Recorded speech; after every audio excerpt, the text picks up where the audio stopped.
রাজধানীর মুক্তাঙ্গনে কর্মসূচি শেষে সচিবালয়ের সামনে এখন অবস্থান নিয়েছেন জামায়াত নেতৃত্বাধীন 11 দল এবং এই বিষয়ে আমরা একটু জেনে নিতে চাই সহকর্মী ফয়সাল মাহমুদ সেখানে আছেন। ফয়সাল, 11 দলীয় ঐক্যের নেতাকর্মীরা সচিবালয়ের সামনে অবস্থান নিলেন, তাদের মূল দাবিগুলো কি কি? শাওন, মূলত সচিবালয়ের সামনে এই মুহূর্তে 11 দলীয় জোটের যে নেতৃবৃন্দ সহ তাদের যে নেতাকর্মীরা রয়েছেন তাদেরকে ইতিমধ্যে পুলিশ বেশ কয়েক জায়গায় বাধা দিয়েছে, অর্থাৎ তাদের যে মিছিল নিয়ে তাদেরকে সচিবালয়ের উদ্দেশ্যে যে যাত্রা ছিল সেটিকে ইতিমধ্যে পুলিশ আটকে দিয়েছে। আপনারা দেখতে পাচ্ছেন এই মুহূর্তে বিরোধী দলীয় নেতা সচিবালয়ের দিকে যাত্রা করছেন এবং সেখানে আমরা দেখছি পুলিশের অবস্থান রয়েছে এবং সেখানে বেশ ধাক্কাধাক্কিও হচ্ছে।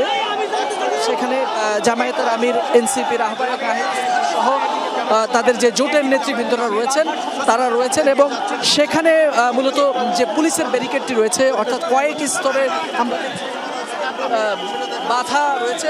সেখানে জামায়াতের আমির হয়তো পুলিশের যে নেতৃবৃন্দ, যে কর্মকর্তারা রয়েছেন তাদের সাথে কথা বলার জন্য তাদের সাথে কথা বলেই হয়তো তারা সচিবালয়ের যে দায়িত্বশীল মন্ত্রী, প্রতিমন্ত্রী কিংবা বিদ্যুৎ বিভাগ, জ্বালানির যে সংকট রয়েছে সেই সংকটের যারা দায়িত্বশীল রয়েছেন তাদের কাছে হয়তো তাদের যে প্রতিবাদ কিংবা তাদের যে প্রতিবাদ সেটি পৌঁছে দেওয়ার জন্যই তারা সচিবালয়ে যাওয়ার জন্য চেষ্টা করছে এবং সেই উদ্দেশ্যেই মূলত আজকের যে সমাবেশ, সেই সমাবেশ থেকেই তারা মিছিল নিয়ে সচিবালয়ের উদ্দেশ্যে যাত্রা করেছে। মূলত এই সমাবেশে 4টি দাবি ছিল মূল। সেখানে আপনি জানেন যে জ্বালানি এবং গ্যাসের যে তীব্র সংকট বিদ্যমান রয়েছে, তার পাশাপাশি আইন শৃঙ্খলার অবনতি, দ্রব্যমূল্যের ঊর্ধ্বগতি এবং ভুতুড়ে বিল নিয়ে, বিদ্যুৎ বিল নিয়ে তাদের যে অভিযোগ ছিল এতদিন জনগণের, সেই দাবি, সেই সংকট সমাধানের জন্যই মূলত জামায়াত সহ আজকের এই তাদের যে অবস্থান কর্মসূচি, সেখান থেকেই মূলত সরকারের উদ্দেশ্যে যে জনগণের যে মৌলিক চাহিদা, অর্থাৎ এই যে তেল, গ্যাস, বিদ্যুতের যে চাহিদা, সে চাহিদা পূরণে ব্যর্থ হলে সরকারকে পদত্যাগের দাবি জানিয়েছেন তারা।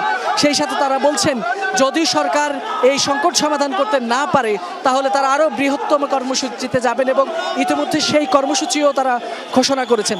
তারা ঢাকার পাশাপাশি আজকে জেলা এবং উপজেলা পর্যায়েও তারা সকল বিদ্যুৎ অফিসের সামনে অবস্থান কর্মসূচি নিয়েছেন। এর পাশাপাশি আগামীতে তারা 4টি বিভাগীয় শহরেও লং মার্চের ঘোষণা দিয়েছেন এবং জামায়াতের আমির আজকে স্পষ্ট করে বলেছেন যে ভবিষ্যতে তাদের এই লং মার্চগুলোতে যদি সরকার বাধা দেওয়ার চেষ্টা করে তাহলে তারা আরও তীব্র আন্দোলন গড়ে তুলবেন এবং সেখান থেকে মূলত সরকার পতনের আন্দোলনের ইঙ্গিত দিয়েছেন জামায়াতের আমির সহ 11 দলীয় জোটের নেতৃবৃন্দরা।